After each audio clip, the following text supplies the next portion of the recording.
Bosan Son, mau ngomong apa, kita buka acara ya? Nggak ngerti lagi dah.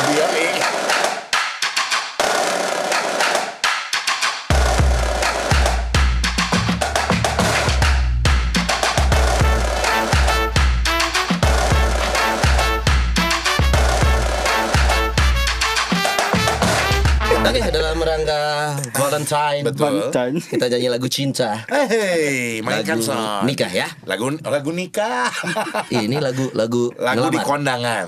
Hah, di kondangan? Pasti ada ini. Oh iya benar-benar. Ya? Ya, tanyain ya. Go.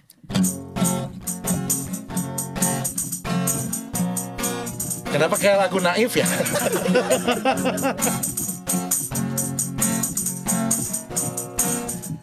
Hey, hari ini sayang sangat penting bagiku.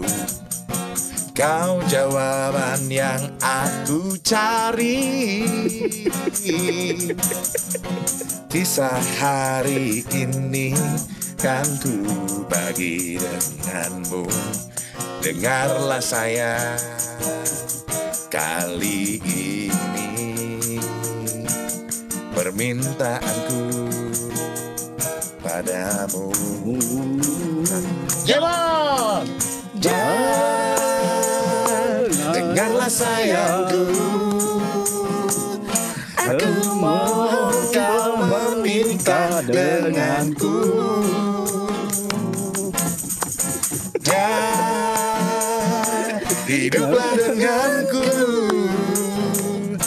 berbagi kisah hidup, habiskan sisa hidup, menikahlah denganku. Bahasa sayangku.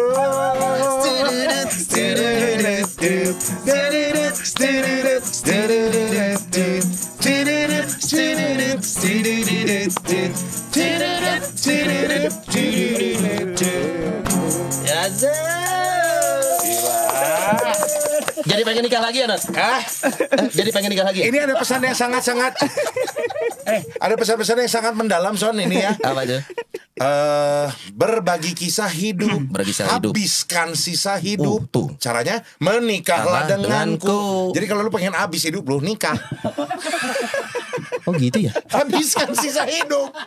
Ya lu gak bisa kemana-mana lagi kalau udah nikah. Kalau udah nikah ya habis hidup kita. Habis. Selesai. Petualanganmu berakhir. Selamat. Anda terpenjara. Ya. Ketemu lagi di Rumah Noni. Dan kali ini kita bahas sesuatu yang berbau love melulu. Cinta melulu iya. Tapi juga apakah ini cinta pertama dan terakhir? Apakah itu dia yang kita cari? Nah. Apakah ini adalah benar cinta-cinta yang pertama untuk Anda? Nah. Jangan seperti halnya cerita yang tadi kita dengar Son. Apa tuh? Bahwa ada warga asing mau menikah, ditanya udah nikah belum, ternyata dijawab belum. Tapi punya anak dua. Itu gimana? Mungkin adopsi. Oh, iya. Bisa sebenarnya. Iya, tapi kita nggak percaya gitu aja. Kita hari ini nggak sendiri, Noni. Yoi, kita ketemu sama Pastor Postinus. Pastor Postinus yang hari ini akan menggawangi Rumah Noni. Betul. Dan kalau ngobrol sama Pastor Postinus ini berarti kita berubah jadi bisik acaranya. Kita jadi formal. Noni.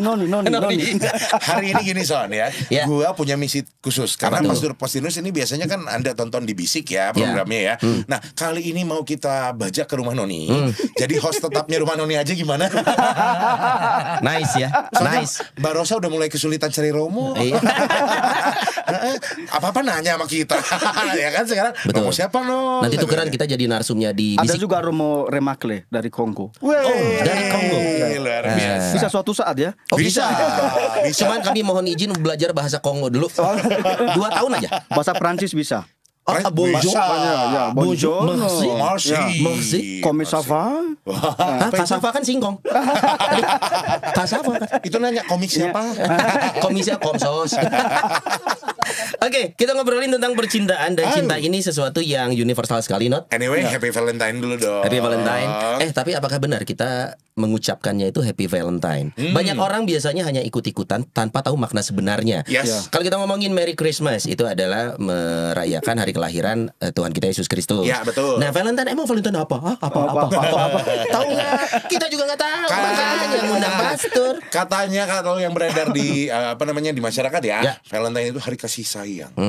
Nah, apakah betul seperti yang kita tahu mungkin kalau pada googling ya, bukan, ada yang jawab itu kan harinya Santo Valentinus bla bla bla. Tapi tahu nggak kenapa sih sampai akhirnya memang bisa disebut sebagai hari Valentine? Nah, walaupun nanti pada ujungnya kita nggak hanya ngobrolin tentang Valentine ya, ujung-ujungnya adalah kita ngomongin cinta. Cinta itu sebenarnya ujungnya dua, lanjut atau selesai. Lanjut ini berarti kita ke pernikahan. Kalau yang selesai nanti ngobrol sama Sony. Tapi ini relate nih ya. Kita ngomongin dulu, kita berangkat dari Valentine. Jadi dulu itu aku sama yang 9 tahun beda agama itu gue nyatain di 14 Februari coy. Serius beneran? Dulu tuh gue bucin. Budak cinta. Budak cinta. Iya. Dulu tuh gue budak cinta. Sekarang juga bucin kan? Enggak. Budak pecin. Harus pakai pecin terus. Hidup kan? MSG. Nah, dulu tuh gue memang nyatain itu di tanggal 14 Februari karena nyari momen. Jadi momen buat menyatakan rasa sayang dan menyatakan untuk menjadi pasangan. Itu tuh gue memang nyari di 14 Februari. Karena itu momen semua orang kayaknya ya pengen nembak deh tanggal 14 Februari. Nah, 14 Februari yang orang tahu nih, Pastor, ini adalah peringatan Valentine, tapi mungkin tidak banyak orang tahu cerita di balik Valentine ini. Apakah benar secara general, ini sebelum masuk ke ranah gerejawi nih ya, Pastor ya. Ini kan orang tahunya kasih sayang, identik coklat, jadian, warna pink, menikah, gitu-gitu. Nah, dari sudut pandang gereja Katolik, Santo Valentinus tuh ada ya, Pastor? Ada bener? Kalau Santo Valentinus itu sebenarnya ada. Kok boleh diundang ke sini besok? Sudah meninggal tapi ya. Lalu sudah tidak ada. Sudah tidak ada. Lalu juga terjadi itu pada abad ketiga, berarti sekitar tahun 270 Masehi. Kita masih main bola dulu. Belum ada. Bisiknya mulai keluar nih. Masih di awang-awang, Oke, dulu ada di abad ketiga. Abad ketiga. Di negara mana sih, Pastor? Di Roma, Italia. Bukan Perancis ya, Italia. Italia. Oke. Juventus. Keluar lagi bahasa Italia. Jadi di Italia ada memang sosok namanya Santo Valentinus. Dan beliau ini siapa sih sebenarnya? Dia dulu ini kan kisah legendaris ya. Jadi cuma sedikit kisah mengenai beliau. Ada yang mengatakan dia seorang imam. Tapi ada juga yang mengatakan dia sempat menjadi seorang uskup. Tetapi memang kisah ini legendaris, belum ada dokumen-dokumen yang resmi yang akurat. Tapi kuburannya ada. Sekarang itu ada di Via Flaminia, Roma ya. Via Flavia. Apakah ini jadi tempat salah satu ziarah untuk umat juga di sana? Termasuk karena itu kan termasuk jalan yang besar. Gitu ya. Kalau kota Roma ya itu seperti museum semuanya itu ya. Ada semua di sana. Lu gak ada. Apa lu mau gua ada? Kita belum ke sana tapi kita tahu. Tahu ya. Google dong, Google Maps. Oke, di Roma. Iya. Di Roma terus. Nah, sebenarnya tanggal 14 Februari itu sebagai tanggal waktu dia dipenggal kepalanya. Bukan lahirnya. Bukan. Oke, Itu sebenarnya dipenggal. Mengapa? Karena pada waktu itu, ini kisah yang bagus ya. Sebenarnya yang diyakini oleh kita. Pada waktu itu dia menikahkan orang muda yang notabene saling mencintai. Romeo dan Juliet dong. Jangan. Belum ada. Salah lagi. Romi dan Yuli. Itu Karno sama Jesse Gusman. Nah itu. Oke, menikahkan sepasang pemuda-pemudi. Orang-orang muda itu ada banyak. Di Italia ini. Mengapa? Karena dia kasihan kepada mereka yang terpaksa meninggalkan kekasihnya karena harus ikut perang. Itu pada waktu itu. Jadi cara dia untuk menentang Kaisar Claudius pada zaman itu ya. Karena Kaisar Claudius Gothicus itu ya, yang akan ada beberapa Claudius ya. Kaisar Claudius Gothicus itu ya. Itu sekitar juga abad ketiga, abad keempat itu ya. Emo. Ya, itu. Gotik.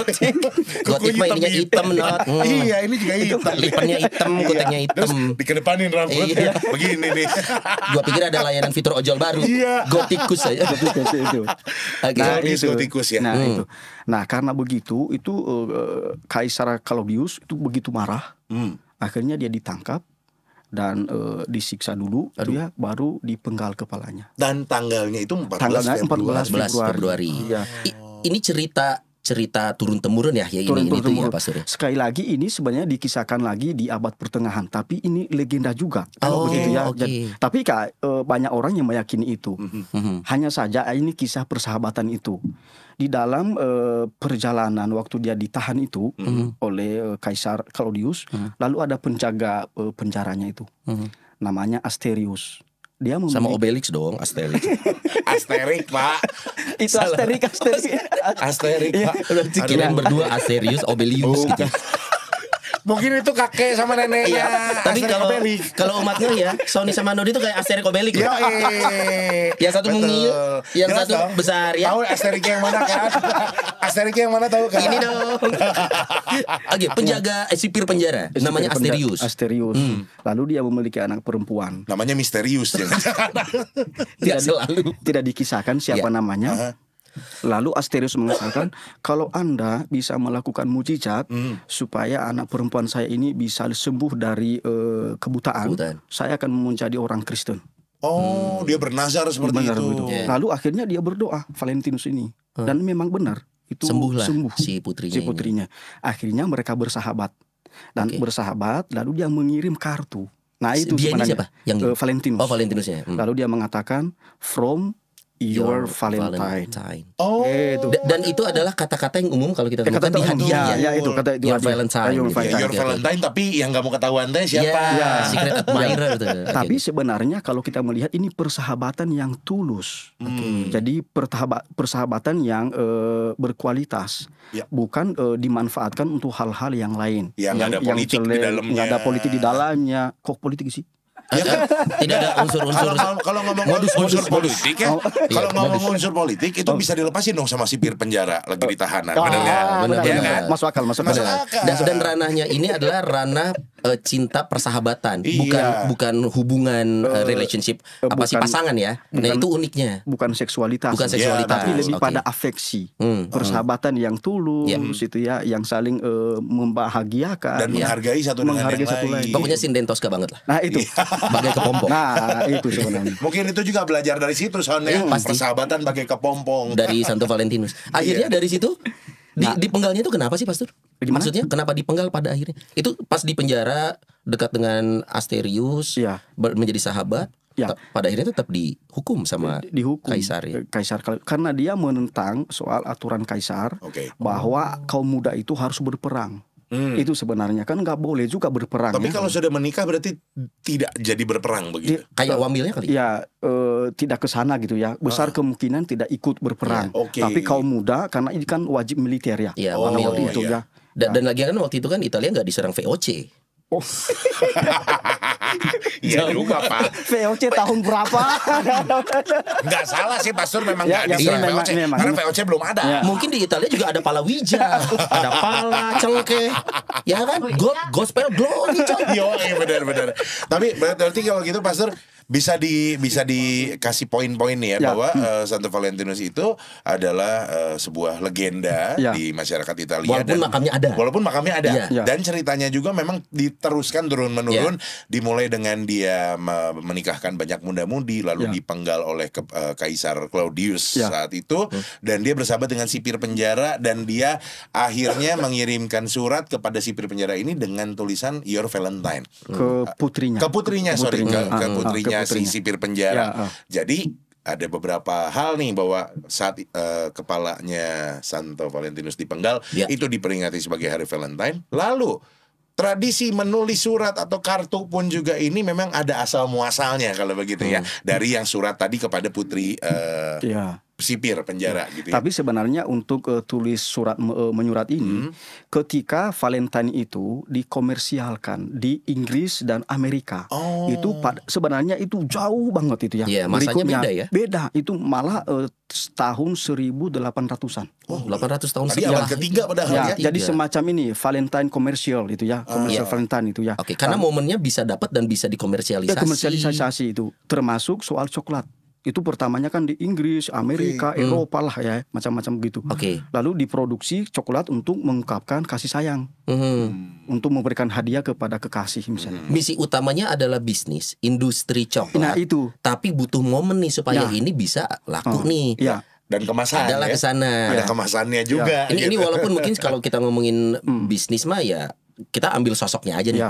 Valentine, Valentinus, jadi tapi soal itu, soal komersialisasi dari Valentine itu sebenarnya bukan ajaran gereja Katolik. Oh, berarti gereja Katolik tidak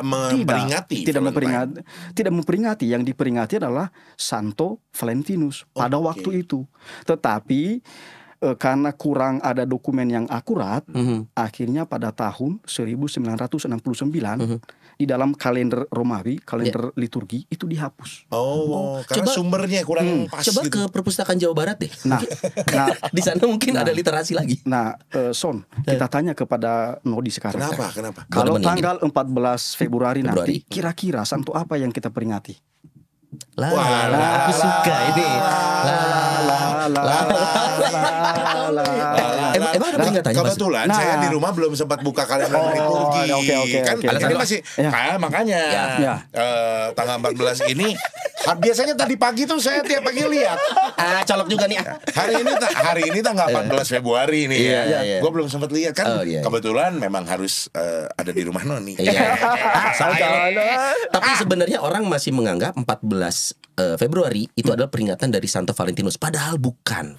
Kecuali yang tadi dipanggal itu ya. Dari abad ketiga sampai 1969 masih ada Santo Valentinus diperingati pada tanggal 14. Tetapi berikutnya, maka nanti kalau pulang ke rumah saya juga nanya istri saya deh. dilihat kalender. Nah itu tanggal 14 Februari itu nanti kita peringati dua kakak beradik Santo. Dua-duanya Santo. Siapa tuh? Santo Cyrillus sebagai seorang pertapa dan Santo Faustinus. Bukan. Soalnya usah belakang ini. Kalau sudah menjadi santo pasti udah mati. Belum. Kebetulan masih jadi romo. Masih hidup.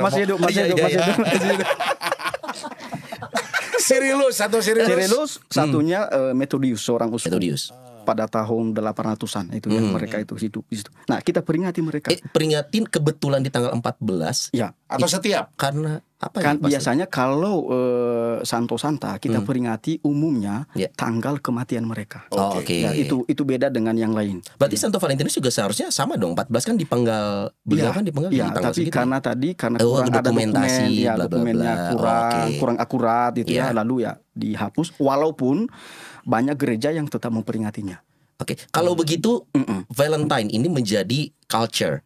Akhirnya seluruh dunia ini masih melihat ini akhirnya menjadi sebuah budaya, tradisi turun temurun. Gereja Katolik apakah merayakan karena sudah pasti tidak gitu. Nah, tapi hampir semua orang di dunia di dalamnya pun ada umat Katolik itu merayakan. Apakah kata yang tepat merayakan Valentine di tanggal 14, Pastor? Karena sebenarnya kalau kita melihat barangkali ini yang diteruskan. Pertama soal komersialisasi tadi itu soal itu. Lalu yang kedua memang ini sekali lagi ini bukan budaya Kristen. Gereja bukan ya. Tetapi jauh sebelum ada Valentinus itu dulu ada festival Lupercalia namanya. Lupercalia. Pastor saya sambil browsing ya. Boleh. Apa tadi? Lupercalia. Bukan browsing, Pastor. Dia catat buat jadi bahan tato. Tato. Bukan bahan MC. Lupercalia. Ya. Itu itu semacam untuk mendewakan seorang dewa Romawi namanya Lupercius itu ya. Lupercius itu ya. Lupercalia. Nah, sebenarnya itu sudah terjadi sebelum Masehi malah. Nah, ini festival ini sebenarnya di zaman Romawi itu anak muda itu setengah telanjang lalu memilih siapa saja perempuan yang dia mau untuk dijadikan sebagai pasangan hidup. Lalu bahkan itu dicambuk sampai berdarah-darah. Nah, justru gereja pada waktu itu setelah berabad-abad berikut tidak mau ada pesta yang begini karena tidak manusiawi, tidak sesuai dengan ajaran gereja juga itu kekerasan di sini, lalu juga kebebasan, free sex juga di situ kan nggak boleh, tidak sesuai dengan moral gereja. Kok jadi serius sih? Iya. Nggak apa-apa, nggak apa-apa, nggak apa-apa. Karena kita cukup yakin belum banyak yang tahu loh. Termasuk kita berdua. Ya, itu. Betul. Jadi emang hari ini kan kita rumah bisik ya namanya. Ya, Bisik-bisik ke Noni. Bisik-bisik ke Noni. Ini sekarang kita di Noninya Noni. Tapi enggak Pastor, soalnya gini, umat suka komplain kalau lagi yang yang serius begini, kita potong. Komplain nih. Makanya sama kita biarin aja dulu Pastor ngomong. Tapi ternyata berarti kalau gitu umat sekalian di jauh sebelum abad Masehi ada itu di zaman Romawi sudah ada festivalnya. Tapi ya memang gereja Katolik pun juga menentang karena memang yang notabene kebetulan festival Lupercalia itu diadakan setiap 14 Februari. Itu ya. Nah, lalu oleh gereja Katolik itu ditutupi, itu dihapus karena tidak sesuai dengan ajaran kita, itu ajaran Kristianitas itu ya. Lalu kebetulan pada tanggal 14 Februari ya Valentinus dipenggal kepalanya, lalu diangkat menjadi santo, yaitu dirayakan di dalam gereja pada waktu itu. Tetapi pesannya bukan itu. Tapi bagaimana semangat heroik itu ya Valentinus ini. Lalu juga bagaimana dia mengungkapkan persahabatan yang sehat. Nah ini kan sebenarnya kan. Akhirnya semua dirangkum. Sekarang kita bicara tentang dunia modernnya adalah ada unsur komersialisasi di sana. Momennya ada comot. Jadilah event yang namanya Valentine. Disebutnya ini Valentine zaman sekarang itu cocok logi. Cocok logi sebenarnya. Nah itu pentingnya kita mencari tahu latar belakang sebuah peringatan. Jadi kita paham itu tuh ini. Jangan sampai kita merasa ini adalah hari raya keagamaan Katolik, padahal jauh sekali bukan. Walaupun juga berasal dari Santo Valentinus nama Valentine ini. itu. Nah, gini saya nggak sabar nih sampai masuk ke pertanyaan tentang Son gimana waktu itu nyatain di tanggal Valentine. Aku pakai boneka seperti laki-laki pada umumnya. Boneka yang besar segede aku kan? Enggak, masih besaran kamu. Ya, ini juga fenomena unik Son menurut gue ya. Betul. Kalau misalkan zaman sekarang Pastor banyak sekali pasangan-pasangan yang memang akan menyatakan cinta di Valentine. Bahkan nyatain ini menikah, betul. proposing. No. Menikahnya juga gue pernah ngalamin soalnya MC di hari Valentine. Nikahnya di Valentine. 14-nya hari bukan weekend juga. Sabtu. Oh, kebetulan Sabtu. Oke. Gitu kan. Pas jadi malah dipakai untuk menikah wedding, gitu kan ya. Dan kalau satu momen yang gue paling inget zaman gue nge-MC di hari Valentine nge-MC adalah ketika gue minta DP dilunasin. Dan itu setahun sebelum. Jadi gua tanggal Valentine mah gak pegang duit. Gak enak ya? Gak enak. Gak enak. Gak enak ya? Nge-MC itu paling enak dibayar cash setelah nge-MC. Enggak, DP dulu tetap. DP dulu tetap. Enggak, DP dulu. Jadi kesana kita. Nah, Pastor, kita sekarang masuk ke ranah sekarang ya. Orang memanfaatkan momentum untuk pada akhirnya ada yang menikah nih. Betul. Valentine ternyata ini kita ngobrolnya emang bridging aja nih, kita nyebrang. Jadi buat umat di sana muda-mudi terutama ya yang berencana nyatain di bulan Valentine, silakan, itu hanya tanggal. It's only a matter of tanggal aja, penanggalan gitu. Bagus lah, nah, gitu ya. yang pentingnya adalah kalau memang sudah proposing, sudah menikah, kehidupan pernikahan ini yang jadi penting. Betul. Nah, cuman sebelum masuk ke kehidupan pernikahan ada tuh satu namanya prosesi pernikahan. Nah, pernikahan Katolik inilah yang mau kita masuk berikutnya. Pernikahan Katolik buat gua sama Nodi sebenarnya berbeda. Nodi mah satu pintu, gua dua pintu. Karena gua beda, gua kan Protestan. Jadi ada beberapa peraturan administrasi yang berbeda, Nod. Betul. Kalau gue sebenarnya tadinya nyaris dua pintu, Son.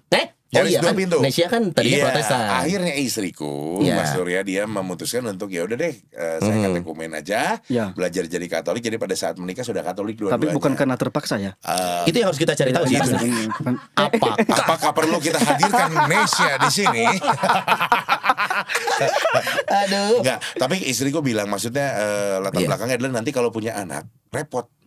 Salah satu alasannya anaknya mau kemana jadinya gitu kan, kasihan anaknya bingung. Ya udah deh dia yang pindah aja. Walaupun kalau memang ini pengalaman gue ya, waktu itu pas kanonik menikah secara, saat kita memutuskan menikah secara Katolik dan ada kanonik, di sana memang buat yang non Katoliknya diminta komitmennya untuk menyerahkan bahwa kalau ada anak harus Katolik.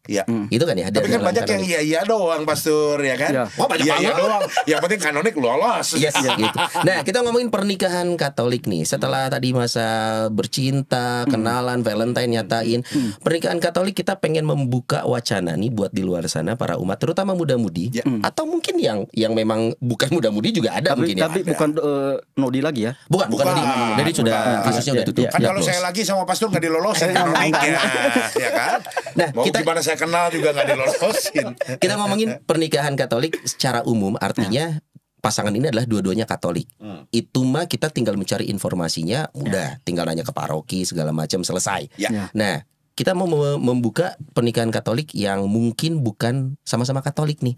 Secara general yang saya tahu, gereja Katolik mengizinkan pernikahan untuk dua orang yang salah satunya bukan Katolik selama dilakukan dengan cara Katolik.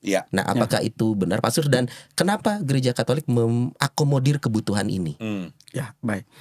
Sebelum saya masuk ke sini, saya singgung sedikit soal Valentine tadi, tanggal 14 Februari. Oh, ini hidup lagi berarti? Udah dipanggal nih? Udah dipanggal nih? Hidup lagi ya. Enggak, karena udah orangnya sudah dipanggal, jadi mau disinggung. Udah nggak ada juga. Udah nggak ada juga. Gimana, Pastor? Soal tanggal ini terserah ya, kepada umat, itu mana yang lebih firm, yang lebih nyaman juga, yang dan sesuai dengan ini bayaran ya. Waktu. Bagian bayaran nih lihat gua.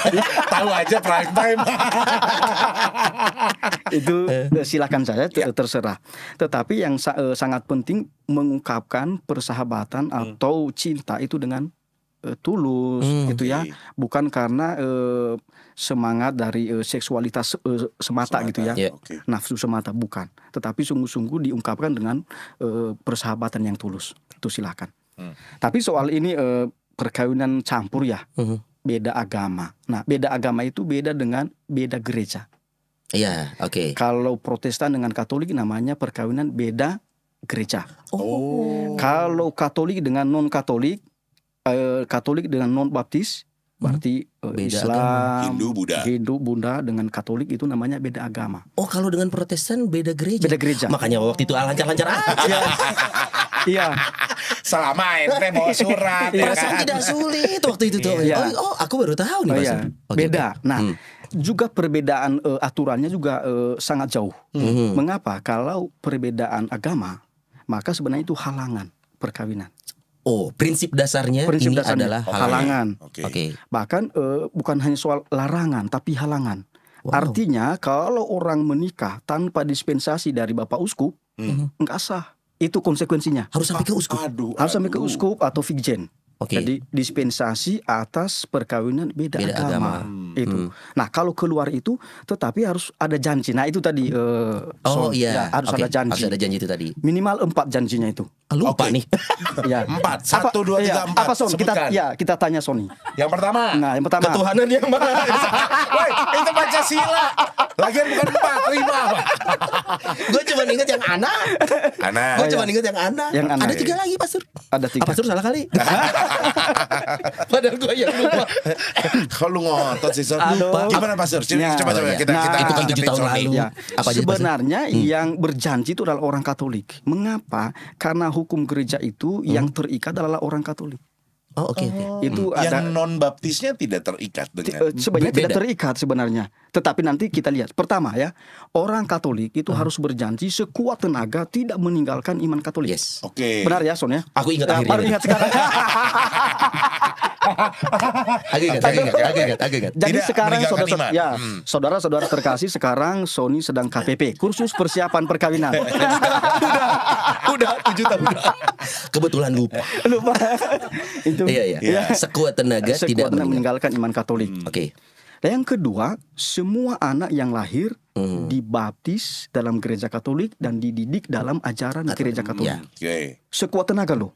Jadi diusahakan. Lalu yang ketiga, janji pihak Katolik ini diberitahu kepada yang bukan Katolik. Artinya apa? Supaya sebelum menikah ini mereka sudah sepakat. Bahwa nanti anak-anak kita ini dibaptis di gereja Katolik, itu ya. Ines ngomong nggak ya waktu itu? Ngomong-ngomong, Pastor, ini maksudnya ke pihak yang bukan Katolik itu termasuk keluarganya? Atau pasangan cukup? Atau pasangan cukup? Kepada dia dulu, ke pasangannya itu, supaya dipahami sungguh dulu, gitu ya. Lalu kalau diberitahukan kepada keluarga silakan, karena dalam kultur kita keluarga besar ini juga ikut campur ya, kepo gitu ya. Knowing every particular object. Ya, itu kepo. Nah, itu. Jadi pada dasarnya sama pasangannya dulu. Ya. Supaya disepakati bersama-sama dulu. Udah salaman nih, baru lanjut. Bukan hanya salaman malah. Nanti tanda tangan di hadapan imam. Ya, benar Son ya? Betul. Dulu zaman lu pasti materai 6.000 berarti. Sama Pastor Bayu dulu. Tegang dong. Siap Pastor, siap. Yang keempat, yang keempat, karena mereka ini beda agama atau beda gereja, maka mereka wajib mengikuti kursus persiapan perkawinan supaya mereka mengerti apa yang menjadi tujuan perkawinan Katolik dan hal-hal fundamental di dalam gereja Katolik mengenai perkawinan. Pastor, ini. Tapi dari 4 tadi ya, kata-kata menurut saya sekuat tenaga ini berpotensi loh. Karena hati-hati gini, ukurannya apa? Saat kita mengatakan saya sudah sekuat tenaga, versi siapa nih? Itu bisa subjektif sekali. Kenapa ada kata-kata yang sebenarnya tidak strict atau tegas, bahkan tidak boleh? Itu kan lebih mengikat sebenarnya. Kenapa kalimatnya sekuat tenaga sih, Pastor? Karena pihak Katolik ini harus berjuang sekuat tenaga untuk membaptiskan bayinya atau mengajari anaknya secara Katolik atau tidak berpindah karena kan yang pertama tadi kan dia juga harus sekuat tenaga tetap di Katolik ya. Dan juga menghargai pribadi orang karena di dalam gereja Katolik ini ketika orang sudah 7 tahun sudah dianggap dewasa, bisa menggunakan akal budi. Jadi kalau dia menentukan agama apa yang dia mau, itu juga kita tidak memiliki hak ya. Betul. Tetapi orang tua itu harus sekuat tenaga menanamkan apa yang penting kepada anak. Iman, iman ya. Menanamkan itu ya, mewariskan. Pertanyaan Sony tadi, Pastor, kenapa harus sekuat tenaga? Tanda kutip, kenapa nggak sekuat dompet, sekuat apa, sekuat bulat gitu ya, sekuat apa lagi gitu, misalkan. Karena harus ada usaha. Harus ada usaha. Itu menggambarkan berarti menggambarkan sebagaimana usahanya gitu dari orang ini ya. Tapi ada mungkin kejadian ya, saya sudah sekuat tenaga nih, pada akhirnya tidak bisa. Berarti itu banyak mungkin terjadi dong, Pastor. Ada banyak yang terjadi. Maka sebenarnya juga gereja memperhatikan itu karena ada orang tua yang sudah sekuat tenaga berjuang supaya anak-anaknya itu dididik secara Katolik dan juga dibaptis. Tetapi pada akhirnya banyak sekali pengalaman yang justru tidak memungkinkan. Bahkan terancam perkawinan mereka bisa bubar kan begitu ya. Maka kepada teman-teman kita itu ya yang sudah punya kekasih jiwa ya. Atau kekasih hati ya. Iya, kalau jiwa kan janji kopi nanti ya, janji jiwa. Kekasih gelap, kekasih jiwaku. Ya kan sponsor janji. Udah gitu kayak Tina Tun. Ada nih, saat kasih pohon, siapa tahu begini kan. Terus umat yang biasa nonton bisik ini siapa? Di bisik lagi. Nanti ketika nonton lagi Pastor Posinus di bisik akan langsung turun. Bukan yang ini yang saya kenal kan. Tapi nggak apa-apa, Pastor, harga diri turun, harga jual naik. Jadi pesannya untuk yang sudah punya pasangan nih, punya pasangan, coba pikirkan sungguh-sungguh bagaimana nanti ke depan.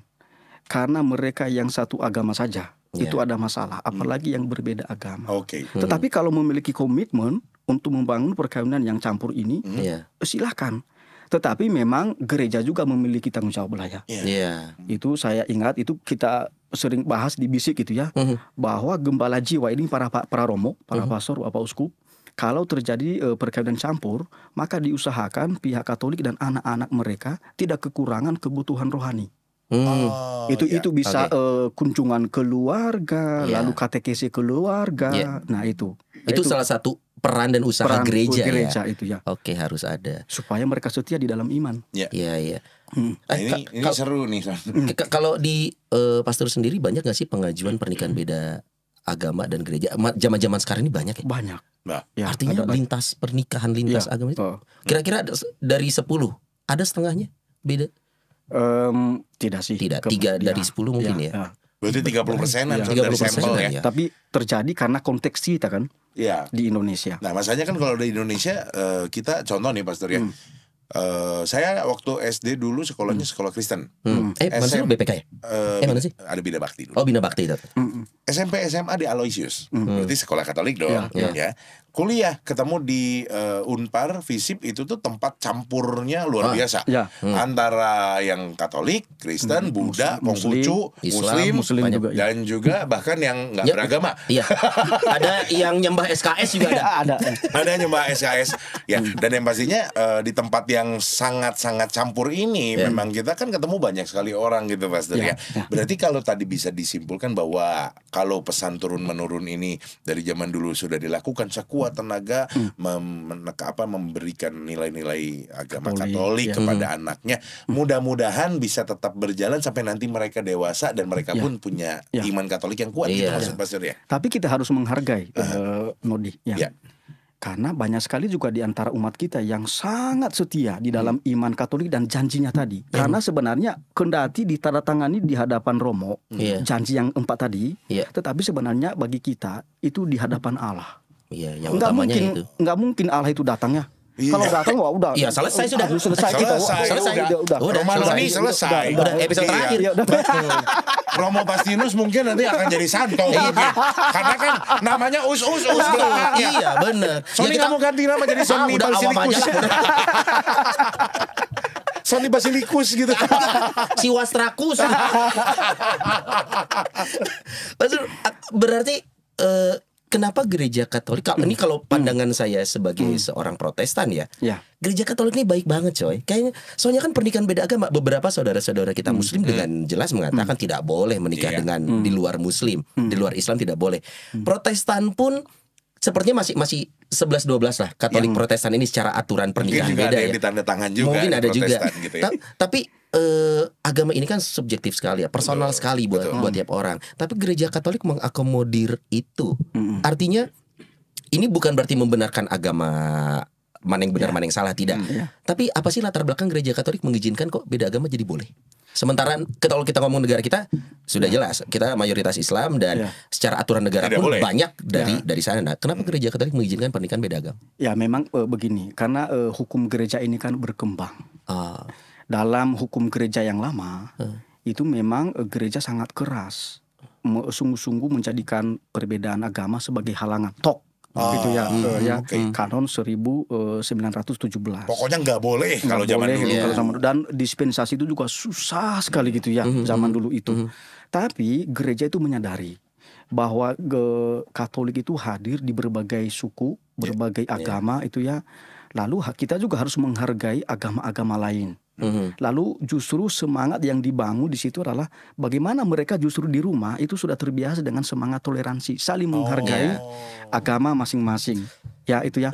Mengapa? Karena misalnya di dalam kanon, bisa saya sebut ya? Oh boleh. Boleh. Ilmu baru buat kita. Kanon berapa nih? 748 paragraf kedua dikatakan di sana tidak boleh seorang pun yang memaksakan orang lain memeluk agama Katolik atau iman Katolik kalau bertentangan dengan hati nuraninya. Maka tadi saya tanya, jangan-jangan istrinya begitu dipaksa ya. Dia rela. Senang hati. Waktu itu di videoin kok. Ayo rela. Dia tanda tangan. Dia tanda tangan. Ya sekarang gini, kalau dia tidak rela pas lagi janji nikah, apakah kamu bersedia? Tidak. Kan? Sudah jelas. Saya dijebak. Nah itu. Gitu. Berarti dukun kok bener waktu itu. Gak. Bagus. Tadi Sony bilang masalahnya Katolik ini baik banget gitu ya. Nikah beda agama boleh dan lain sebagainya. Pastor, dulu saya zaman masih kerja di wedding organizer pernah lihat salah satu syarat gitu di katedral apa di mana ya? Betulkah apakah takutnya saya yang salah ya? Betulkah kalau non Katolik dan non Katolik pun pengen dinikahkan secara Katolik boleh? Nah itu tadi kalau seandainya Katolik menikah dengan yang non Katolik beda agama misalnya ya. Karena nanti beda dengan yang beda gereja kita beda agama dulu. Nah mereka mesti mendapatkan dispensasi dari Bapak Uskup atau Bapak Vikjen. Bahwa mereka itu diberi kelonggaran. Dispensasi itu kan kelonggaran ya. Kelonggaran pada hukum. Dimaklumi lah gitu ya. Dilonggarkan lah ya. Tapi itu pun prosesnya tidak gampang aja ya. Uskup juga punya beban tadi untuk menilai itu. Apakah mereka siap yang 4 syarat tadi? 4 syarat tadi. Ya sebenarnya teman-teman kita juga bisa membuka di dalam kanonnya. 1125 ya 1125 karena ada yang 4 itu ya janji dari yang Katolik kalau menikah campur beda agama. Lalu kalau seandainya nanti diberkati juga secara Katolik. Jadi di hadapan Romo, lalu di hadapan 2 saksi awam yang dewasa. Nah itu persyaratannya. Ya kalau ini diikuti lalu secara gereja Katolik maka itu sah. Lalu pihak Katolik tidak kehilangan haknya, jadi bisa menerima komuni, bisa juga menerima sakramen-sakramen lain, gitu ya. Sementara kalau dia melanggar itu, misalnya tanpa dispensasi, beda agama, lalu menikah di luar gereja Katolik tanpa dispensasi juga di luar gereja Katolik itu, maka dia melanggar 2 sekaligus. Oleh karena itu dia terhalang untuk mendapatkan komuni. Nah itu aturannya. Tapi gereja bukan mengeluarkan dia dari gereja sebenarnya, tetapi mau mengatakan bahwa kita loh harus setia pada ajaran kita.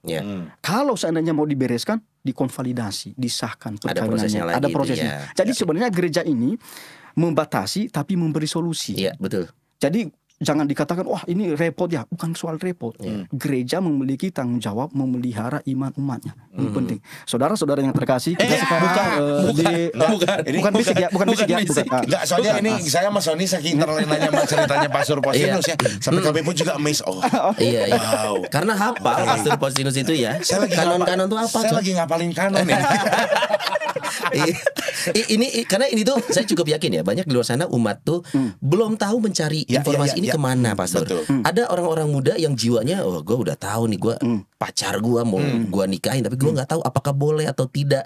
Dan mungkin terlalu mereka tuh sulit untuk mencari informasi. Jadi ini mungkin bisa jadi solusi nih. Jadinya sama dengan susah cari informasi sama dengan ribet. Enggak. Itu adalah kata-kata ribet ini adalah kata-kata yang menggambarkan keputusasaan kalian saja, padahal tidak seribet itu. Tidak seribet itu. Hanya memang kalau seandainya nikah beda agama, maka memang sangat baik kalau dipersiapkan dengan baik jauh-jauh hari, lalu diberitahu pihak paroki. Karena harus dipikirkan ya, bukan hanya soal beda agama, tapi juga soal perkawinan yang sesama Katolik. Ini kan paroki, ini kan bayangkan di katedral. Cuma satu gerejanya kan, ya umatnya berapa? 4.000. Bahkan umat luar paroki katedral pun juga menikahnya di katedral. Yang tidak terdaftar di katedral. Antri kan. Iya. Jadi harus dipersiapkan. Lalu ada KPP, kursus persiapan perkawinan. Jadi harus diberitahu jauh-jauh hari kepada romonya. Ya itu. Oke, berarti kalau tadi yang udah ditanyakan nih, let's say kita bicara praktisnya aja nih ya. Seorang Muslim, seorang Protestan ingin dinikahkan secara Katolik, bisa di gereja Katolik? Oh, nggak boleh. Oh, itu enggak. Nggak boleh, harus yang Katolik satu. Salah satunya harus Katolik. Soalnya pernah lihat ya, ada di Filipina yang Katolik itu ya? Nggak tahu di mana. Pokoknya antara yang dua Katolik, bukan Katolik, tapi daripada ya maksudnya mau menikah di gereja Katolik itu boleh nggak sih, Pastor? Maksudnya dalam artian karena mereka sudah sepakat. Daripada saya ikut yang A atau ikut yang B, mending kita dua-duanya di C.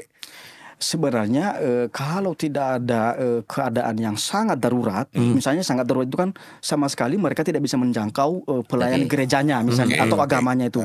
Lalu ya yang ditemukan hanya pelayan gereja Katolik. Itu memungkinkan itu ya. Tapi ini special case banget ya berarti special case itu dan menurut saya itu jarang. Jadi jangan diharapkan dulu. Jangan diharapkan dulu. Karena kan perkawinan ini kan bukan main-mainnya dan juga bukan formalitas ya.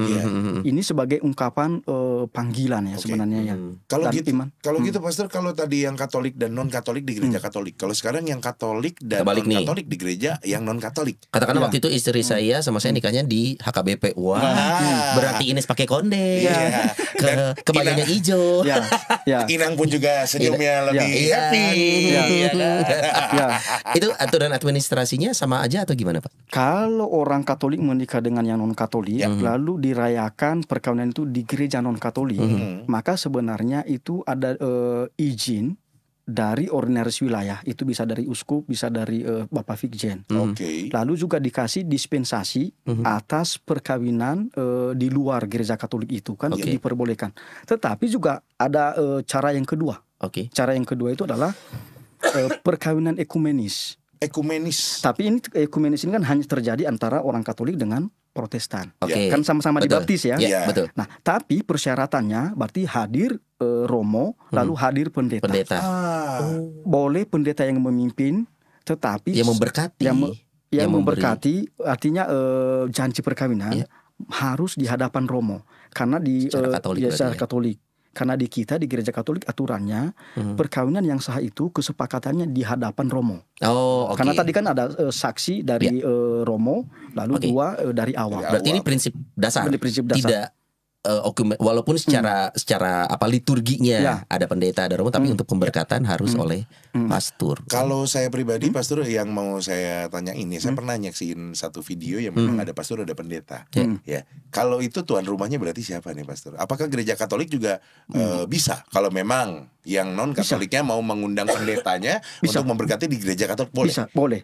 Berarti pada saat memberkatinya dua-duanya. Enggak. harus romonya. Harus romonya, karena itu harus disepakati. Karena bagi kita kesepakatan itu yang sangat penting. Itu ya. Nah, kalau yang pertama tadi, Pastor, ada konsekuensi nggak untuk umat Katolik yang tadi menikah di bukan gereja Katolik, kan, selain yang okumenisme itu? Nah, yang pertama itu, nah itu ada konsekuensi nggak sih? Tetap bisa menerima komuni dan lain-lain? Bisa menerima komuni. Nah, konsekuensinya begini ya. Kalau menikah di gereja Protestan, maka perkawinan itu tetap dicatat di wilayah paroki di mana perkawinan itu dirayakan. Misalnya, misalnya HKBP nih, Jalan Jakarta, maka dekatnya itu ke paroki Kamuning. Kamuning ya. Iya. Sebenarnya perkawinan itu dicatatkan di Kamuning. Karena teritorinya itu di Kamuning, di paroki Kamuning. Maka perlu berkoordinasi dengan pastor paroki setempat. Itu ya. Soalnya di Kamuning juga kan dekat Primarasa tuh. Gampang snack boknya gampang. Lalu nanti juga yang kedua, memang di dalam surat perkawinan itu dicatat. Perkawinan dilangsungkan secara ekumenis. Itu ada ya, di apa akta nikahnya itu disebutkan juga ya. Di mana lokasinya itu ya, di hadapan romo dan jadi romonya tanda tangan di situ, saksi awam pun juga ada di situ, itu, ya. Walaupun itu terjadi di gereja atau dirayakan di gereja Kristennya. Pastor, kalau mau yang saya mau tanya gini, nggak semua gereja Kristen, saya punya klien cukup banyak yang memang menikah di hotel ataupun di tempat acara gerejanya yang datang. Tapi nggak semua gereja Kristen seperti itu. Ada yang tidak boleh, ada yang tetap harus di gerejanya. Ya, Katolik sendiri dari dulu sampai sekarang kayaknya konsisten bahwa pernikahan itu harus di gereja, tidak boleh dibawa ke venue. Ada alasannya nggak, Pastor? Ya, memang pertama sekali di dalam hukum gereja kita. Itu saya ingatkan orang 1111 ya. Sabar ya. Pastor, satu-satu dong, jangan satu-satu. Jadi kita tahu gitu. Lalu 1115 1115 itu ya dikatakan memang pertama-tama perkawinan itu dirayakan di gereja paroki. Itu mah sudah aturan dasar ya. Atau di gereja lain tetapi atas izin dari ordinasi wilayah, itu Bapak Uskup atau Vikjen atau pastor paroki. Jadi kalau menikah di gereja lain, misalnya di paroki lain, itu izin dulu. Apalagi kalau menikah di gereja Protestan itu harus ada dispensasi, harus ada izin juga ya. Dan itu sebenarnya aturannya. Jadi gereja Katolik itu memberikan batasan-batasan, tetapi juga memberikan solusi-solusi. Jadi sebenarnya tidak repot kalau sungguh dipahami dengan baik. Dan kita mempersiapkan syarat administratifnya juga dengan baik. Itu paroki siapa, Pastor? Paroki yang pria atau paroki yang wanita? Nah, kalau dua-duanya Katolik ya? Ya, kalau dua-duanya Katolik memang tidak ada aturan yang mewajibkan di mana. Tetapi karena kita di Indonesia kita menghargai perempuan, maka umumnya dirayakan perkawinan itu di paroki perempuan. Ya, dari pihak perempuan. Perempuan itu. Umumnya begitu. Ini kesepakatan. Tidak ada aturan yang sangat ketat, nggak boleh itu. Tapi dipilih saja salah satu. Ini kalau pernikahan beda gereja sepertinya lebih mudah ya. Kalau apalagi buat kita yang memang ada di dalamnya nih, gue seorang Protestan gitu, dan ini tempat Katoliknya gitu. Tapi kalau yang kemarin kita sempat ada tuh salah satu staf kepresidenan menikah tuh Katolik dan Islam. Nah, itu tuh apakah aturan yang sama? Misalkan ternyata dinikahkannya dengan cara Islam, apakah ada konsekuensinya juga untuk umat Katoliknya? Ya, memang begini. Saya yakini bahwa kemungkinan itu sudah mereka ikuti proses seperti yang kita katakan tadi, bahwa pihak Katolik sudah berjanji ya bahwa dia tidak meninggalkan iman Katolik, anak-anak yang akan lahir dibaptis dan dididik secara Katolik, lalu juga diberitahu janji itu kepada yang bukan Katolik, lalu mereka ikut KPP, kursus persiapan perkawinan. Kita yakinilah itu ya. Tetapi memang ini kepada umat kita ya, semua juga para Romo juga. Sebenarnya di dalam gereja kita itu ada aturan, itu sebenarnya tidak boleh yang namanya perkawinan ganda. Tahu ya? Perkawinan ganda campuran dong. Ganda pria Pak, nggak boleh. Ini ganda putra. Main tenis meja. Itu bulu tangkis dong, Pastor. Bulu tangkis. Yang boleh tuh ganda campuran. Ganda pria nggak boleh, ganda wanita nggak boleh. Di gereja Katolik tuh ya. Di semua gereja sih harusnya. Gimana, Pastor? Tadi itu apa namanya itu perkawinan ganda itu mengatakan begini. Pertama, menikah dulu di gereja Katolik.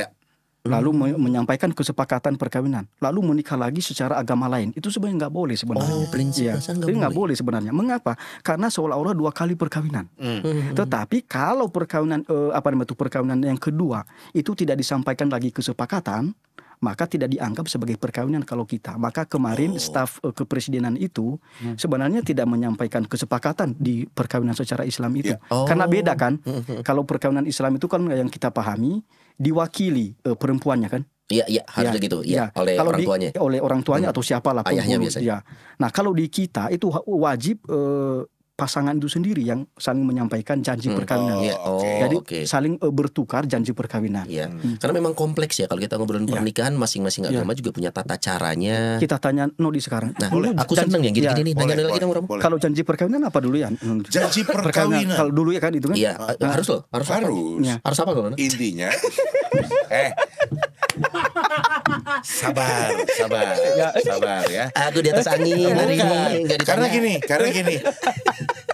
Son, janjinya itu adalah ini kalau benar nggak Pastor, janji pernikahan itu yang saya ucapkan ke istri, betul ya? Benar. Saya baca waktu itu. Sama. Tapi ini enggak. Dulu saya ingat, saya hafalin. Cuman saya juga nggak terlalu hafal detailnya ya. Oke, intinya adalah saya menerima siapa nih ya, menerima engkau siapa menjadi istri saya. Saya berjanji akan selalu setia bla bla bla dalam bukan ya, salah satunya nantinya mengarah ke dalam suka dan duka, dalam untung dan malang, dalam sakit dan sehat dan sakit. Weh, 100 ya. Aduh, bener ya? Bener. Ya memang itu. Sebelum untung malang dan lain-lain itu kalau sekarang kan ada yang dimodifikasi juga, ditambahin ya. Saya berjanji untuk selalu mencintai kamu. Kalau lihat di bule gitu Pastor, suka ada. Saya akan selalu mencintai masakan kamu yang nggak enak. Saya akan berjanji walaupun masakan kamu nggak enak. Ini memang korban TikTok nih. Ada kan? Ada seperti itu. Baru terakhirnya dalam suka dan duka. Ya. Janji nikah nih. Tapi Son, tadi ke soal perkawinan ekumenisme, sebenarnya ada kondisi lain sebenarnya yang harus menjadi pertimbangan. Kalau memang tidak memungkinkan dilangsungkan perkawinan secara Katolik, berarti misalnya mereka itu anak dari pendeta. Itu kan jadi yang bukan Katolik itu anak dari pendeta.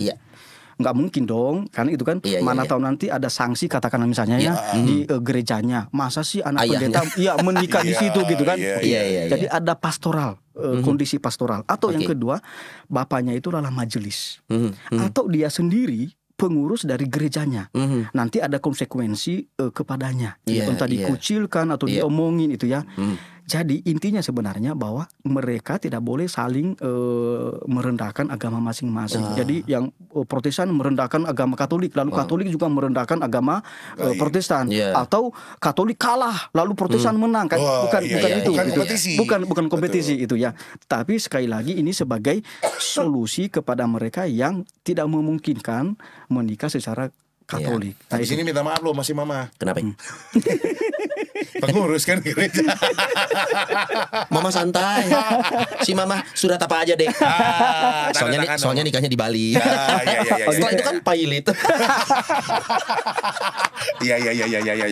Oke. Ini seru ya, Son. Tahapannya kita ngeflow nih biar enak nih ya. Sampai akhirnya setelah gereja Katolik memberikan solusi untuk umat nih di luar sana yang menikah, ternyata yang satu gereja, satu paroki, satu iman Katolik itu tinggal cari infonya, itu banyak banget caranya. Nah, yang coba kita bahas di sini adalah salah satunya tadi yang kalau berbeda agama atau beda gereja. Nah, tapi mungkin supaya kita tidak lupa tujuan pernikahan. Tadi kita udah ngobrol mulai dari jatuh cinta, momennya Valentine. Yuk nikah yuk, ayo. Gimana ada caranya? Tata caranya ternyata banyak. Betul. Nah, jangan pernah lupakan ada tujuan pernikahan. Tujuan pernikahan, silakan Pastor. Kita tanya lu Sony dong ya. Tanya lu Sony benar dong. kan udah KPP ya? Udah KPP. Tapi nggak apa-apa Pastor, itu 7 tahun lalu. 7 tahun lalu. Apa coba tujuan menikah apa? Salah satu yang lanjut adalah keturunan. Salah satunya adalah untuk meneruskan keturunan. Terus? 2 lagi silakan Pastor. Baik, ada 3 tujuannya. Ada 3 tujuan. 2 dong. 2. Yang ini. 3 ya. Jebakan. Oh, 3. 3. 1 itu sebenarnya kebaikan suami dan istri. Oke. Bonum conjugum. Nah, ini sering salah. sering diterjemahkan menjadi kesejahteraan suami dan istri. Kan belum tentu sejahtera kan? Ini dalam hitungan matematik, maksudnya finansial, materi itu kan belum tentu. Karena orang yang menikah bisa berjuang, itu ya, bisa tinggal di gubuk makanya bersama-sama. Untung atau Malang. Untung dan Malang. Ada judul lagu Gubuk Derita. Iya juga sih. Jadi walaupun dalam keadaan Malang, saya tunjuk ke sana. Gak apa-apa. Iya. Karena saya Malang, badan saya Malang ngalami jalan gitu. Ya udah saya Surabaya dah. Surabaya Malang. Untung dan Malang. Kan gue lebih happy jadi orang Malang. Bukan apa-apa Son. Tuhan lebih peka sama orang-orang yang Malang. Doanya lebih didengar doanya gitu kan. Kesejahteraan suami istri sebenarnya persepsi yang salah berarti. Persepsi yang salah, kurang tepat lah. Tapi kebaikan suami dan istri. Karena ada dasarnya juga sebenarnya. Baik di dalam hukum gereja Kanon 1055 paragraf pertama, tetapi ada di dalam kitab Kejadian ya. Apa tuh? Yang mana tuh Pastor? Bab 2 ayat 18. Oke, Pastor pasti ingat, silakan. Ya. Tidak baiklah kalau orang seorang diri saja. Maka marilah kita menciptakan manusia sebagai penolong baginya, berpasang-pasangan. Kan itu ya. Tadi tidak baiklah. Berarti artinya kalau berdua menikah itu baik, tujuannya kebaikan, bukan dengan yang lain. Lalu tujuan yang kedua, kelahiran anak sebenarnya, bukan keturunan. Jadi kelahiran anak. Karena baik laki-laki maupun perempuan, yang penting kelahiran anak. Itu suatu frase atau diksi yang sudah jelas kelahiran anak. Itu nggak akan misinterpretasi berarti. Karena namanya prokreasi. Ya. Itu prokreasi itu kan kelahiran. Betul. Bukan keturunan kan? Bukan. Tapi kelahiran itu ya. Kenapa harus dilahirkan, Pastor? Apakah yang mengambil anak pun nggak boleh? Nanti itu diperbolehkan. Maka mereka yang mandul sejak dulu, berarti mandul alami, maka itu diperbolehkan mengadopsi anak. Ini hal yang berbeda lagi nih. Aturannya nanti berbeda. Tetapi prinsip utamanya adalah bahwa kelahiran anak itu tujuan yang kedua. Kalau kelahiran berarti kita ngomong sesuatu yang sifatnya fisikal, berarti lahir dari tubuh seorang perempuan itu. Itu yang memang tujuan kedua, maknanya ke sana. Kelahiran anak lah itu ya. Jadi meneruskan kehidupan. Maka mereka yang memakai kontrasepsi namanya menolak kehidupan. Karena ya kan meneruskan kehidupan. Ini seru nih. Ini seru nih, kemarin ini sempat ada bahasan begini juga gitu. Kalau nggak salah dibisik. Saya bacain komennya. Saya bacain komennya, Pastor. Gimana komennya? Lupa juga ya. Lupa juga ya. Enggak, ada yang komen begini. Ya Pastor mah enak gak punya anak, kalau saya anak terus gimana katanya, gedein ya dan lain-lain. Ada yang lu masih ingat nggak namanya siapa? Ya kita cari Pastor lagi. enak gak punya anak. Emang gak punya anak? Ya enggak benar, kalau Pastor kan tidak menikah. Tapi kalau yang menikah itu terus aja lahiran gitu kan. Kalau bahasa kasar bahasanya saya gitu ya. Aduh emang kita marmot sekali anak kan banyak misal begitu. Kan gini ini butuh biaya dan lain-lain. Mungkin itu tujuan akhirnya gitu Pastor. Ya, jadi prokreasi ini mungkin maksudnya apakah ada batasannya atau ini tidak ada batasannya ngomongin tentang prokreasi ini, Pak? Yang penting prinsip kita kalau melakukan hubungan suami dan istri itu maka harus diarahkan pada semangat unitif. Unitif itu semangat bahwa mereka satu daging. Jadi tidak boleh ada penghalang di antara daging. Lalu selama iya sih. Iya dong. Iya dong. Unitif. Ya. Manchester Unitif. Unitif ya. Iya. Lalu yang kedua adalah prokreatif. Prokreatif. Jadi setelah mereka bersatu dalam hubungan suami dan istri, harus kreatif gaya apa?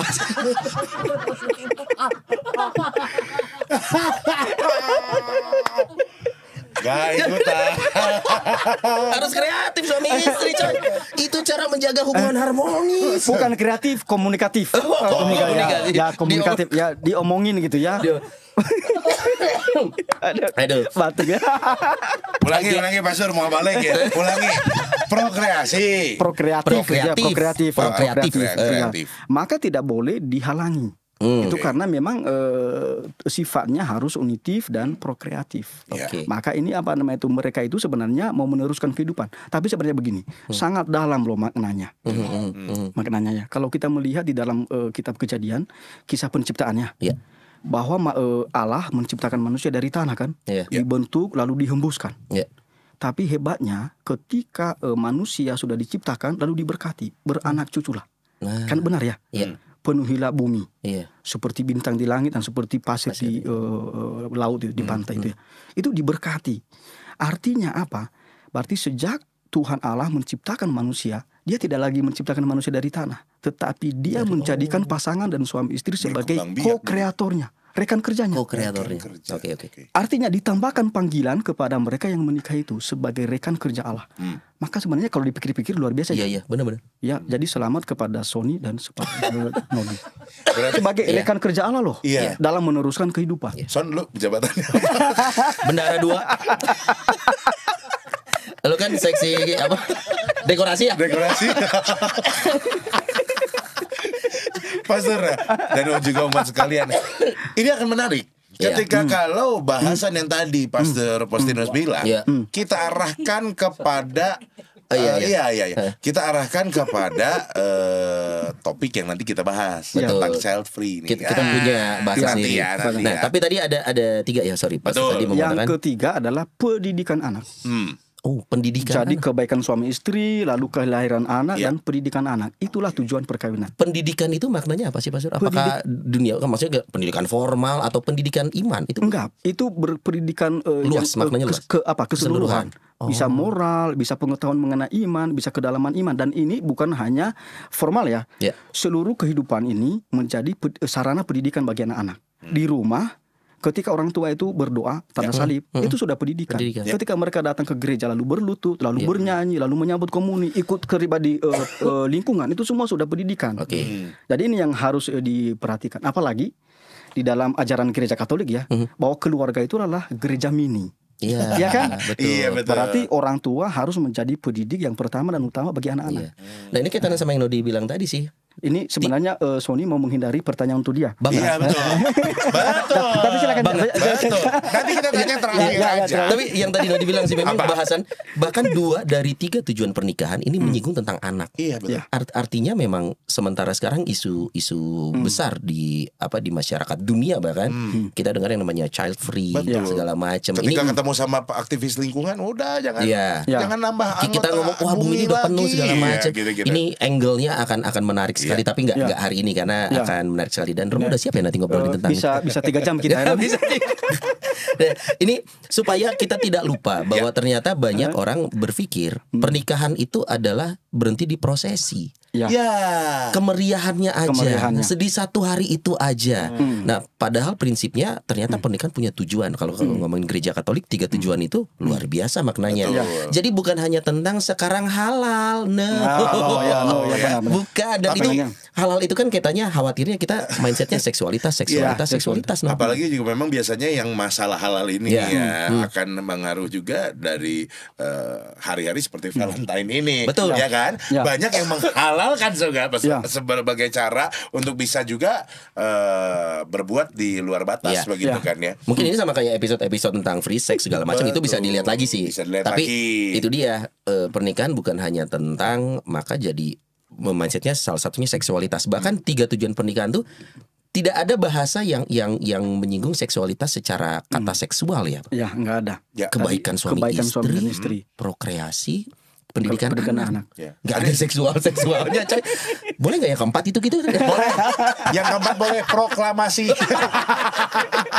Berarti harus setiap 17 Agustus aja dong. San, jadi dari 3 itu udah berapa syarat yang dijalanin, San? Kebaikan suami istri baik ya?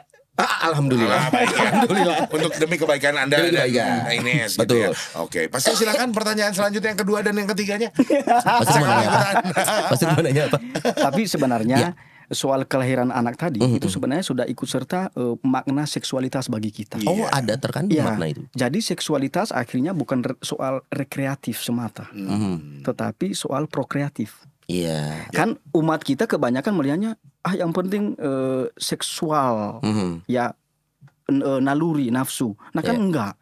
Mengapa? Karena ada sesuatu hal yang dipikirkan, yang diimani bahwa saya ini rekan kerja Allah meneruskan kehidupan.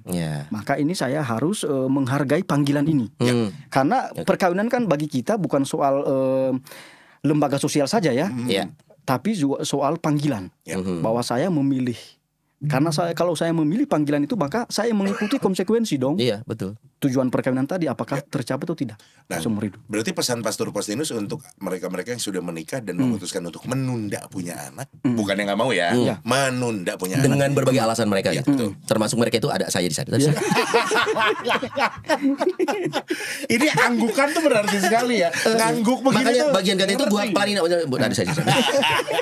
Ada pesan apa, Pastor? Ya pesan saya begini, bahwa perkawinan itu merupakan panggilan.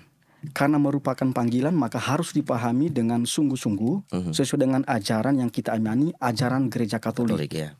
Maka panggilan itu juga harus diwujudkan di dalam kehidupan nyata. Misalnya kalau mau menikah, lalu harus ingat kelahiran anak.